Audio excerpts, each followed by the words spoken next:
여러분, 오늘은 종려주일입니다. 근데 우리 기독교인은 그 예수님의 생애에 따른 교회력에 따라서 살고 또 교회도 그렇게 설교하고 목회하는 거거든요. 그래서 오늘은 이제 종려주일이라고 하는 그 기원에 대해서 이제 말씀을 나누려고 하는데요. 종려주일은요, 그 마태복음 21장 9절 보시면 여기에 앞에서 가고 뒤에서 따르는 무리가 소리 높여 이르되 호산나 다윗의 자손이여 찬송하리로다 주의 이름으로 오시는 이여 가장 높은 곳에서 호산나 하더라. 예수님이 이제 십자가를 지시러 나귀 새끼를 타고 예루살렘에 입성을 할 때 백성들이 이 종려나무 가지를 가지고 흔들면서 호산나 하고 환영을 했어요. 그래서 종려주일은 그걸 기념하는 절기입니다. 근데 이 전통은 왜 그러냐면 한 그 예수님 나시기 한 150년 전인가요? 하여튼 몇백 년 전에 이스라엘이 잠깐 독립된 때가 있어요. 그때 독립을 시킨 장군이 마카비라고 하는 장군인데 이분이 예루살렘에 입성할 때 백성들이 이렇게 종려나무 가지를 흔들면서 호산나 이렇게 찬양을 부른 겁니다. 그래서 그런 전통을 생각하면 돼요. 그래서 이제 예수님을 그와 같은 반열에 두고 이 백성들이 찬양을 이렇게 환영을 하는 것이죠. 그런데 이 종려주의를 가지고 약간의 그 논쟁이 있는데 그게 뭐냐면 이제 다음 주 고난주간이거든요. 그래서 이제 고난주간을 종려주일부터 시작하자 이런 학자도 있고 내일 월요일서부터가 고난주간이다 이렇게 주장하는 학자가 있습니다. 그건 왜 그러냐면은 사실 종려주일은 환영을 받으셨거든. 그래서 그런 논쟁이 있는 거예요. 종려주일은 환영을 받으셨기 때문에 고난주간에 포함할 수 있을까? 근데 보통은 종려주일부터 고난주간을 이렇게 시작이 된다. 이렇게 보시면 되겠어요. 그래서 오늘의 그 말씀의 제목이 냄비신앙과 단독자 신앙이라고 하는 제목이에요. 여러분 설교를 할 때 여러분이 제목을 잘 보셔야 됩니다. 보통 그 제목에 관련해서 말씀을 드리는 건데 이 냄비신앙이라는 것은 우리가 냄비근성이라고 그러죠. 이 냄비근성은 뭐냐면은 냄비가 아주 쉽게 달아올랐다가 또 불을 끄면 금방 식어져요. 그래서 군중들이 모였을 때 이렇게 막 쉽게 막 달아올랐다가 쉽게 이렇게 식어지는 그런 거를 냄비신앙이라 그래. 그러니까 이것은 자기 개인적인 어떤 결단에 의한 신앙이 아니고 군중에 휩쓸려서 참 기분과 군중 심리적으로 변덕스럽게 그 믿는 것을 우리는 냄비신앙이라 그럽니다. 그러니까 자기 개인이 결단해야 되는데 이 많은 무리들과 더불어 그렇게 군중 심리적으로 예수를 이렇게 따라가는데 이제 그런 결과는 아주 그 큰 그 실수로 나타나거든요. 반면에 단독자 신앙이라고 하는 게 있어요. 반대되는 건데 이거는 이 단독자 신앙 앞에는 뭐가 붙냐면 이 코람 데오라고 하는 이 라틴어인데 데오가 하나님이고요. 코람이 앞에서라는 뜻입니다. 면전에서 하나님 앞에서. 그러니까 코람 데오 단독자 신앙은 붙어 있게 돼 있어요. 이 코람 데오라는 말은 루터나 칼빈이 얘기한 건데 하나님 앞에서 나 혼자 단독적으로 개인 대 하나님 군중이 아니고 그렇게 하나님과 개인적으로 교제를 나눠야 되고 또 개인적으로 신앙의 책임을 지는 그러한 단독자 신앙이 돼야 된다. 이게 킬케골이라고 하는 그 덴마크 철학자가 한 말인데요. 이 철학자가 믿음이 좋기가 참 쉽지 않거든요. 근데 웬만한 목사님들보다 이분은 믿음이 좋아요. 근데 그분이 이 덴마크 기독교가 루터교인데 국교거든요. 근데 그때 당시 이런 얘기를 했어요. 우리 덴마크 기독교는 완전히 껍데기만 남았다. 내용이 없고 그러면서 이런 말을 한 거예요. 단독자적인 하나님 앞에서 우리가 개인적으로 하나님과 교제하며 자기 신앙의 결단으로 책임지는 일상생활 속에서 그 삶 속에 드러나는 그러한 신앙이 돼야 되겠다. 군중에 휩쓸리는 신앙이 아니고 덩달아 신앙이 아니고 나의 결단을 통해서 하나님과 개인으로 1대1 집단으로 믿는 것이 아니라 자기 개인이 결단에 의해서 믿어야 되는 것이다. 이거를 단독자 신앙이라 그래요. 이해하시겠죠? 그래서 여러분이 이런 하나님 앞에서 하나님과 1대1로 마주하는 그러한 단독자 신앙을 갖기를 축원합니다. 왜 이 냄비 신앙이 왜 그게 좋지 않은 신앙인가? 왜 군중에 휩쓸리는 신앙인가? 그걸 이제 본문이 보여주고 있는데요. 본문을 보면은 오늘 마태복음 21장 9절 여기 그대로 있는데 예수님이 나귀 새끼를 타고 들어올 때 환영을 했잖아요. 그죠? 여기에 이제 무리들 뒤에서 따르는 무리라고 하는 거는 그때 뭐 예루살렘 사람들이겠죠? 예수님을 막 쫓아가고 뒤에서도 가고 앞에서도 가고 그러면서 예수님을 환영했단 말입니다. 호산나라는 말은 우리를 구원해 주소서라는 말이에요. 그렇게 막 나뭇가지 흔들며 환영을 했는데 그런데 이게 마태복음 27장 22절부터 24절에 보면 며칠 후입니다. 예수님이 금요일 날 십자가에 돌아가셨거든요. 그런데 이제 주일 이게 이제 종료 주일 아니겠습니까? 근데 며칠 후에 이 사람들이 돌변을 해요. 그래서 빌라도가 이르되 그러면 그리스도라 하는 예수를 내가 어떻게 하랴. 그들이 무리들입니다. 쫓아다니던 무리들. 이 다 이르되 십자가에 못 박혀 죽이시오 하고 막 그러네. 아니 환영할 때는 언제고 완전히 이게 돌변해가지고 변덕스럽게 이게 바뀌어버렸어. 그래가지고 죽이라 그러는 거예요. 예수님을 죽이라. 23절 빌라도가 이르되 어쩌미냐 무슨 악한 일을 하였느냐. 그들이 더욱 소리 질러 이르되 십자가에 못 박혀야 하겠나이다. 그렇게 얘기해요. 그러니까 24절에 빌라도가 아무 성과도 없이 도리어 잘못하면 밀란이 나겠어요. 모든 무리들이 들고 일어나니까. 그래가지고 뭐라냐면 물을 가져다가 손을 씻고 무리 앞에서 다 같이 무리 앞에서 그 무리들 앞에서 뭐라냐면 이 사람의 피에 대해서는 나는 무죄하다. 나는 살리려 그랬는데 너네들이 죽이라고 계속 그랬으니까 손을 씻는 거예요. 여기에 무리와 아까 그 21장에 나오는 앞서가는 무리, 뒤에서 쫓아가는 무리가 똑같은 무리입니다. 이 무리는 헬라어로 오클로스라는 말인데 사람이 다수 모이는 그거를 말하는 거예요. 그러니까 왜 이렇게 바뀌었죠? 군중은 이렇게 바뀝니다. 그죠?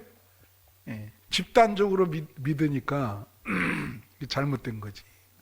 변덕스럽잖아요. 지금 완전히 그냥 군중의 그 군중 심리에 그냥 그 편승해가지고 제정신이 아니지. 군중들은 제정신이 아니거든. 막 죽이라고 막. 전 세계에 군중들이 많이 보이잖아요. 그죠? 여러분 이렇게 뉴스에 보면은 많이 나오죠.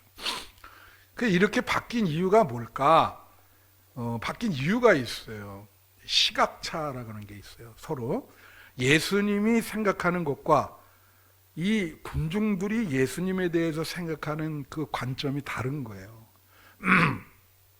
예수님은 본인이 예루살렘에 들어갈 때 어떤 마음으로 들어가셨는가? 예수님은 이날 낙이 타고 예루살렘에 입성할 때 어떤 마음이냐면, 이때 며칠이면 6월절이거든요. 6월절에는 모든 이스라엘 백성들이 어린 양을, 자기 개인적으로 어린 양을 잡아서 희생제사를 드리게 돼 있어요. 6월절 날 모든 사람이. 그런데 이 날이 무슨 날이냐면 그 6월절 드릴 어린 양을 선택하는 날이에요. 쉽게 말하면 사는 거지. 뭐 전역에서 오는데 가지고 올 수 없잖아요. 그러니까 예루살렘에서 어린 양을 이렇게 선택을 한다고요.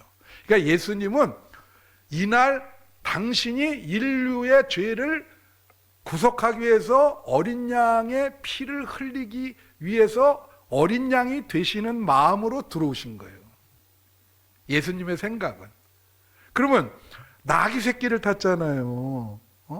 마태복음 21장 7절 보세요. 나귀와 나귀 새끼를 끌고, 여러분 성경에는 다 의미가 있습니다. 왜 하필 나귀 새끼를 타셨을까? 나귀에게도요 어린 양과 똑같이 희생 제사의 의미가 있어요. 그게 출애굽기 13장 13절에 나와 있습니다.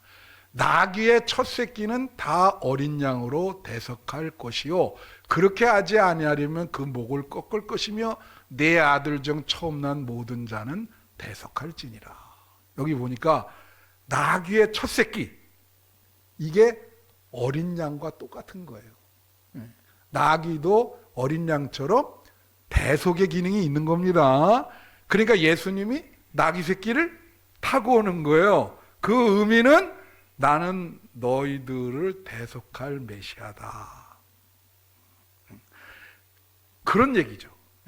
그런데 그러면 이 무리들은 왜 환영을 했을까? 예수님은 이런 생각으로 들어오는데 십자가 지려고 들어온 거거든요. 사실 어린 양이 되고 자기가 십자가에 피를 흘려서 이 백성들을 죄에서부터 구원하려고 들어오신 거예요. 근데 백성들은 어떻게 생각했냐? 이게 마태복음 21장 8절부터 보면 무리의 대다수는 그들의 겉옷을 길이 펴고 다른 이들은 나뭇가지를 배에 길이 펴고 9절, 이게 아까 그거예요. 막 호산나 호산나 하면서 이렇게 한다. 제가 아까 뭐라 그랬어요? 막 나뭇가지 흔들고 호산나 하는 거는 한 몇백 년 전에 마카비 장군이라는 사람이 이스라엘을 독립시키고 놓고 전쟁에서 승리하면서 예루살렘에 올 때, 그때 백성들이 흔들는 종려나뭇가지를 흔들고 환영을 했거든요. 그러면 이렇게 한 거는 백성들이 예수님을 어떻게 생각하는 거예요? 당시 이스라엘은 로마의 식민지였습니다. 굉장히 고통스러운 삶을 살고 있었어요. 그래서 백성들은 쉽게 말하면 지금의 정치 지도자들이 있잖아, 이런 사람들을 생각하면서 예수님이 우리를 해방시켜 줄 것이다, 이렇게 생각을 한 거죠. 그리고 또 한 부류의 사람들은 10절 11절을 보면은 21장 어떻게 생각했냐면, 막 들어와서 무리들이 막 소리 지르면서 환영을 하니까 예수께서 예루살렘에 들어가시니 온 성이 소동이 일어났어요. 아니 도대체 누가 들어오길래 이렇게 사람들이 난리를 치냐? 그러니까 누구냐 도대체? 그러니까 11절 뭐라 하냐면, 무리가 이르되 갈릴리 나사렛에서 나온 선지자 예수라 그랬어요. 여러분 예수님은 선지자급이 아닙니다. 예수를 선지자로 지금도 보는 종교가 있어요. 지금 거기 중동, 그 사람들은 예수님을 메시아로 인정하지 않죠. 예수님은 선지자급이 아니에요. 예수님은 뭐죠? 다 같이 구세주, 선지자로 생각하는 거예요. 그런데 뭐 정치적으로 해방시켜 줄 것 같이 했는데 너무 무능한 거라 며칠 동안 보니까 하는 게 진짜 무능해. 그러다 보니까 마음이 어떻게 해요? 돌변한 거야. 저 사람 뭐 들어왔는데 아무것도 문제 해결해 주는 게 없어. 그러니까 어떻게 해요? 죽여라! 그런 거지. 저 죽여야지. 그렇게 돌변을 한 거예요. 자, 여기서 우리는 이걸 알 수 있어요. 우리 신앙에 제일 중요한 게 뭐냐면요, 여러분이 예수님을 어떻게 생각하는가예요. 그 예수님을 어떻게 생각하는가가 여러분의 신앙에 영향을 주고 그게 신앙의 현실성을 줍니다. 여러분, 예수님은 어떻게 생각해요? 예수님은 우리를 구원할 구세주이십니다. 이거를 믿으면 여러분 일상생활에 어떤 어려운 문제라도 다 해결해 나갈 수 있어요. 근데 예수님이 누구신가? 그게 잘 확신이 안 서. 뭐 도덕적인 선생 같기도 하고, 그러면 신앙의 힘이 상실되고 현실성이 없어지는 거예요. 지금 종려주일이라 그랬죠? 얼마나 중요해. 고난주간 더 열심을 내야죠. 이거에 대해서 예수님을 어떻게 생각하는지 그 중요성의 인식이 없으면, 아니 뭐 내가 거기 왜 가냐? 아니 내가 성금요 예배 왜 가? 예배를 왜 드려야 돼? 그렇게 되지 이제. 그래서 이게 중요해. 예수님을 얘네들처럼 뭐 예수님은 정치적인 지도자가 아니에요. 영적인 분이시지. 그러니까 잘못 생각하면 안 돼요. 뭐 운동권 분들이 이렇게 생각하기 쉽거든. 예수님은 정치가가 아닙니다. 믿으십니까? 영적으로 여러분을 구원하실 분이에요. 그런 확신이 있어야 군중에 휩쓸리질 않는 거예요. 이런 시각체 때문에 군중에 휩쓸리고 결국은 변덕을 부리면서 예수님을 십자가에 죽이게 하는 무리 속에 한 사람이 된 것이죠. 그래서 제가 이거를 냄비신앙이라 그랬는데, 여러분 군중심리라는 책이 있습니다. 그 군중심리는 구스타프 르봉이라고 하는 그 불란서 심리학자인데, 이 사람이 그 용어를 만들어낸 거예요. 그리고 그거를 이렇게 책으로 냈어요. 그 내용은 그거예요. 사람이 다수 모이는 것을 군중이라 하는데, 그 군중의 특징은 뭐가 있냐면 일단 익명성이 보장된다 그랬어요. 여러분, 군중성에 들어가면 거기 만약에 바깥으로 돌 던졌어. 누가 돌 던졌는지 몰라요. 그러니까 군중이 그 속에 들어가가지고 잘못하면 막 폭도로 변할 수도 있는 거예요. 이게 누가 그랬는지 알 수가 있나? 군중에 파묻혀 있는데. 익명성이 있다. 또 하나는 뭐가 있냐면은 비합리적이다. 군중은 그렇겠죠. 사람들이 모이면 이성적인 얘기를 듣겠습니까? 이성보다는 감정적이에요. 군중은 감정적입니다. 그리고 논리적인 것보다도, 이거 르봉이 얘기한 거야. 인상, 어떤 그 인상 있죠? 이미지. 그걸 보고 막 아주 자극적인 이미지를 갖고 따라간다 그래요. 그리고 또 하나는 뭐라냐면 전염병이 퍼지듯이 이것은 확장이 된다.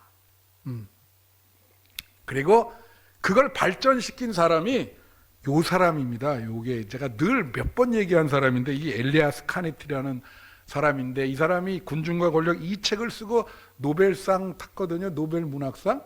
근데 이게 몇 번 말씀드렸지만 이 사람이 왜 이걸 받았냐면 참 그 노력이 참 너무 가득한데, 35년 동안 말이죠. 사람 모이는 데 가서 쫓아가가지고 객관적으로 그 사람 모이면 어떤 현상이 일어나나 그걸 기록을 했어요. 대단한 분 아니겠어요? 놀라지 않죠? 우리 학원사님. 매일 다닌 거야. 35년을. 그 기록한 거를 여기다 낸 거예요. 얼마나 그러니까 이 책이 현장성이 있죠. 그러니까 이 사람은 그래요. 군중이 모이면 이거는 에너지가 분출이 되는 거야. 확장성이 아주 세고, 예. 그리고 위험하다 그랬어요. 이게 위험하다. 예. 그러면서 뭐라 하냐면 제일 이 사람이 얘기한 게 뭐냐면 군중은 변덕이 있다. 어디로 튈지 모르는 거예요. 변덕이 있다. 이게 여러분 제가 그랬죠. 군중 속에 덩달아 신앙을 가지면 안 돼. 자기 개인의 결단에 의해서. 그죠?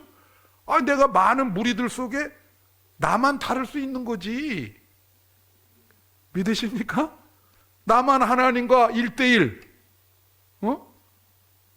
그렇게 되는 거예요. 근데 이게 완전히 덩달아 이렇게 되면 위험하다는 거예요. 이 사람 말은. 그리고 변덕스럽다. 지금 이 변덕스럽잖아요. 처음에 막 환영하다가 그 다음에 어떻게 해요? 에? 십자가에 못 박으라. 그 라이놀드 니보라고 하는 분이 있는데요. 죄송합니다. 오늘은 좀 이렇게 좀 학자들 얘기를 하는데 이 사람이 모랄 맨 앤 이모랄 소사이어티, 도덕적 인간과 비도덕적인 사회라는 굉장히 중요한 책입니다. 그게. 근데 이 사람은 무슨 얘기를 하냐면 개인이 혼자 있을 때는 윤리적이라는 거예요. 그리고 그 윤리성이 상당히 높다는 거예요. 그런데 이런 사람들을 모아놓으면 집단이 되면 한순간에 비윤리적이 된다는 거야. 그래서 이 사람은 개인은 윤리적이지만 무슨 말인지 알아요? 사람이 모이면 비윤리적이 돼간다. 그리고 그것이 만약에 폭발이 되면 걷잡을 수 없이 그렇게 된다는 거지. 그게 그 사람의 그 지론인 거예요. 그래서 여기서 우리는 뭘 알 수 있냐? 여러분, 그 후안 카를로스 오르티즈라고 하는 아르헨티나 목사님인데 큰 교회를 하고 있습니다. 지금 부에노스아이레스. 근데 그 책이 있어요. 제자입니까? 당신은 제자입니까? 제자입니까? 다 같이 제자입니까? 성경에 말이에요. 예수님을 따르는 무리들이 굉장히 많았습니다. 성경에 많은 무리들이 예수님을 따랐다 이런 말이 나오거든요. 요한복음 6장 1절에서 3절 한번 보십시다. 여기 보면 그 후에 예수께서 디베랴 갈릴리 바다 건너편으로 가심에 2절 큰 무리가 따르니 이는 병자들에게 행하시는 표적을 보았습니다. 그게 나오죠. 예. 큰 무리가 쫓아다니는 거예요. 왜? 뭘 보고? 표적. 그리고 요 6장에는 뭐가 나오냐면 오병이어 사건이 나와요. 밥을 줬어. 예수님이 밥 문제를 해결해 줬어. 그러니까 이때부터는 그 밥 문제 해결하려고 예수님이 좀 빵 안 주나 더 많은 무리들이 예수님을 쫓아다니는 거예요. 그래서 나중에는 예수님이 피하셨어요. 너무 많이 쫓아오니까. 무슨 말인지 알아요? 자, 3절 보세요. 예수께서 산에 오르사 제자들과 함께 거기 앉으시니 제자랑 무리가 다르죠. 그죠? 무리는 표적과 어떤 떡, 자기 원하는 거를 얻기 위해서 따라가는 것이고 제자는 예수님의 말씀과 사상에 감동이 돼서 예수님의 길을 따라가겠다. 그렇게 자청해서 가는 사람이 제자예요. 무리 중에 제자는 적은 거예요. 믿으십니까? 여러분은 무리예요? 제자예요? 예? 제가 언제 한번 얘기했는데 제 제자 중에 인도 선교사가 있거든요. 내 이름은 얘기 안 해요. 근데 제가 부산에 거기 신학교 있을 때 이제 파송을 했어요. 갔다 와서 간증하는데 그 무슨 얘기를 하냐면 인도에 가가지고 한 1년 있다가 너무 안 오더래. 그래서 한국식으로 뭐 삼성 TV, 냉장고 이런 거 갖다 놓고 오면은 뭐 추첨해서 주겠다고 그런 거예요. 광고 붙이고. 와우, 그날 됐는데 진짜 수천 명이 온 거야. 그래서 자기는 생각했대. 야, 내가 이 어려운 인도 선교를 내가 성공하는구나. 예? 그래서 추첨을 해서 다 주고 오는 사람들도 뭐 그냥 섭섭지 않게 뭐라도 기본 상품을 다 줬다는 거야. 그래서 그때 주고 나서 예수 믿는 사람, 예수를 구세주로 믿을 사람 일어나 보세요. 그랬더니 거의 다 일어나더래요. 할렐루야. 눈물이 다 나. 난 이제 성공했네. 예? 이거 다 그래가지고 이제 너무 잠이 안 오더래. 자기 잠이. 그 다음 주가 됐는데요, 2명 왔어요. 와, 완전히 실망해가지고, 와, 어떻게 이럴 수가 있나? 어떻게 이럴 수가 있나? 예수님도 그런 마음이 없었을까요? 그죠? 그래서 그 2명 가지고 제자 훈련시키고 성경 공부시키고, 그게 제자인 거예요. 할렐루야. 여러분, 제자입니까? 무리입니까? 무리의 이론으로 예수님 따라가세요? 아니면 개인적인 결단으로 하나님과 1대1, 예수님과 1대1 단독자로서 예수님 따라가십니까? 예수님과 단독으로 교제하시고 하나님과 단독으로 기도하시는 여러분 되시기를 축원해요. 그 신앙이 중요한 거예요. 이제 말씀을 마칩니다. 그러면 예수님 왜 십자가에 달리게 됐냐, 그걸 설명하고 마치려고 그럽니다. 이 마태복음 27장 18절에 오면 그 약간 우리에게 시사점을 주는 게 있어요. 여기 보면 이는 그가 그들의 시기로 예수를 넘겨준 줄 아미더라 그랬습니다. 여기 보면 이 그는 빌라도예요. 지금 빌라도가 재판하고 있죠. 그들은 무리들입니다. 거기에는 주로 바리새인 사두개인들도 있고요, 종교 지도자들도 있고 일반 백성들도 있는 거예요. 그들의 시기로 예수를 넘겨줬다. 쟤들이 예수를 시기하는구나. 왜냐하면 예수님이 말씀에 권위가 있었잖아요. 사람들 많이 따랐잖아요. 병자도 많이 고치셨잖아요. 그러니까 저 예수 왜 우리보다 저렇게 능력도 많고, 시기하게 되겠죠? 제가 여러분 하나 물어볼게요. 여러분 누구 시기하는 분 있어요? 예? 제가 요 책이 이제 요것만 하고 마칩니다. 요게 르네 지라르, 이름이 좀 지라르, 이게 그 불란서 사람인데 르네 지라르, 이게 한번 얘기한 적이 있을 거예요. 이 책을 여러 개 썼죠. 나는 이분의 이론이 감동받았어. 이 사람이 그래도 기독교에 기여를 한 분입니다. 잘 설명했어요. 어떻게 설명했는지 제가 잘 들어볼게요. 이 사람이 처음에 낸 게 욕망 이론이에요. 근데 욕망을 뭐라냐, 이 사람은 직접적인 욕망이 아니라 간접적인 욕망을 하는데 그걸 모방 욕망이라 그랬어요. 모방 욕망. 왜 사람이 욕망이 왜 일어나냐? 욕망의 기본이 모방 욕망이라. 예를 들면 이거예요. 자기 친구가 구찌 가방을 어느 날 가지고 다녀. 나는 그거 살 돈도 없는데. 그 생각에, 야, 쟤 봐라. 구찌를 가지고 다니네. 나도 구찌를 갖고 싶다. 쟤처럼. 그런 걸 뭐라 그런다고요? 모방 욕망. 우리 사회에 지금 다 그런 모방 욕망이 강해요. 다 나도 쟤처럼 살아야 되는데 나는 왜 못 사나? 그러니까 예를 들어볼게요. 친구가 있는데 얘가 나보다 공부도 잘하고 능력도 많고 취직도 좋은 데 되고 뭐 다 잘해. 그러니까 나는 내 마음에 이 친구 학생 때부터 어떤 마음이 드냐면 나 이 친구처럼 나도 돼야 되는데, 나도 돼야 돼. 나도 공부도 잘하고 능력도 있고 이렇게 돼야 되는데 자기 능력이 한계가 있어서 안 되는 거라. 그러니까 자꾸 이 친구를 내가 얘처럼 돼야 되는데, 얘처럼 돼야 되는데. 여러분, 우리 사회에 그런 거 많잖아요. 나도 다 대기업에 다니고, 뭐, 나도 쟤처럼 차도 있어야 되고, 다 안 돼. 안 되는 거라. 그러니까, 가까운 사람이, 가까울수록 더해요. 가까운데, 얘가 나보다 능력도 많고 그러는데, 얘처럼 되려고 그러는데, 안 되니까, 뭐가 생기냐면, 미움이 생기는 거예요. 시기가 생기고, 시기가 지나쳐서 미워져. 그거를 지라르는 짝패 갈등이라 그랬어요. 짝패. 가깝다 이거예요. 가까워. 가까울수록 더해.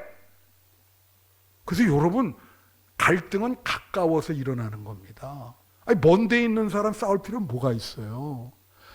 옆에 가까운 사람이 나보다 모든 거 잘하니까 나도 그렇게 되려고 그러는데 안 되니까 자꾸 시기심 생기니까 미워지는 거야. 그런 마음 들 때 없어요, 여러분? 그러니까 어떤 마음이 드냐면 그 미움이 지나치면 어떻게 될까? 폭력이 생기는 거예요. 어떤 기장이 자기 같은 학교, 공군사관학교 이 선배들인데 죽일라 그런 거 아세요? 한 명 죽였죠? 그게 다 그런 거예요. 본인이 그렇게 못 되잖아. 그 미움이 자라났는데 그걸 관리를 잘해야 되는데 그게 완전히 미움이 지나쳐서 폭력으로 돼버린 거예요. 그거를 승화시켜야 되는데 승화를 못 시켰어. 나보다 나는 왜 저렇게 못 되나? 나를 네가 무시했지. 그래서 죽인 거예요. 얘 이론이 그거예요. 그러면 모든 사회 사람들이 다 그러죠. 마음속에 이 자기보다 나은 사람에 대한 미움과 시기가 있고 이게 나중에는 폭력으로 되거든. 그다음에 사회가 어떻게 해요? 갈등으로. 그 사회가 갈등이 많잖아요. 우리 사회 갈등이 많죠? 다 이런 것 때문에 그래요. 너도 두점 꾹 먹냐? 나도 먹어야 된다. 줄 서가지고 요새는 뭐 버터떡이라 그러대 또. 왜 이렇게 빨리 바뀌어요 이게? 또 버터떡 먹으러 너 먹었어. 내가 뒤처진다는 그러한 감정이 있어요. 주식해서 돈 버는 거 뭐예요 사람들. 와 나는 못하는데. 그래서 뒤차 막차 탔다가 다 망하고. 그 FOMO라 그러거든요 그거. Fear of missing out. 나만 이렇게 되는 거 아니냐. 그러니까 막 남들 하다가 안 되면 미움 생기고 폭력이 일어나고 갈등이 생기고 우리 사회가 다 그렇게 쌓여 있어요. 그때 그 폭력이 막 일어날 때 이 사람이 얘기한 건 뭐냐면 그거를 해결할 수 있는 해법은 희생양이 필요하다는 거예요. 그걸 다 몰아주는 쟤 때문에 그래. 그거 옛날 신화에 보면 다 있거든요. 다 걔한테 몰아. 그래서 그 친구가 희생양이 돼서 십자가를 지는 거예요. 그러면 그 사회가 평화로워집니다. 예수님을 시기한 거예요. 다 백성들, 종교 지도자들 갈등이 말로 다 할 수 없어. 때려 죽여라. 때려 죽여. 저 친구는 죽어야 돼. 십자가 지셨죠. 그래서 그 갈등을 물러가게 하시고 죄를 용서하시고 우리 인류에게 평화를 주셨습니다. 이 전쟁이 왜 안 끝날까요? 희생할 사람이 없어요. 희생할 존재가 있으면 전쟁 끝납니다. 무슨 말인지 알아요? 누가 희생하겠어요? 인류 역사에 희생한 분은 예수님밖에 없는 거예요. 그래서 예수님의 십자가를 그렇게 붙드는 거예요. 우리의 죄를, 우리의 갈등을 위해서 십자가, 이 사형수만이 당하는 그거를 하신 거 아니에요. 죄 없는 예수님이. 믿으십니까? 그래서 여러분은 예수님 십자가를 붙들고, 제가 가르쳐 드릴게. 마음이 불편하면 내려놓을 수 있어야 돼요. 그렇죠? 어떻게 하냐면, 내가 저 사람처럼 안 될 수도 있지. 예? 하나님이 내 인생 요 정도, 여러분 인생에 만족하고, 주님을 마음속에 넣고 내려놓고 지금 사는 이 상황 현재에 만족하면서 지금 현재가 중요한 거예요. 믿으십니까? 예. 그래야 마음의 평화가 와요. 예. 남들을 자꾸 보고 비교하지 마시고, 예. 하나님이 여러분에게 복을 주신 거예요. 그래서 내려놓고 남은 생에 예수님 십자가 바라보면서 행복하게 사시기를 바라요. 할렐루야. 기도하겠습니다.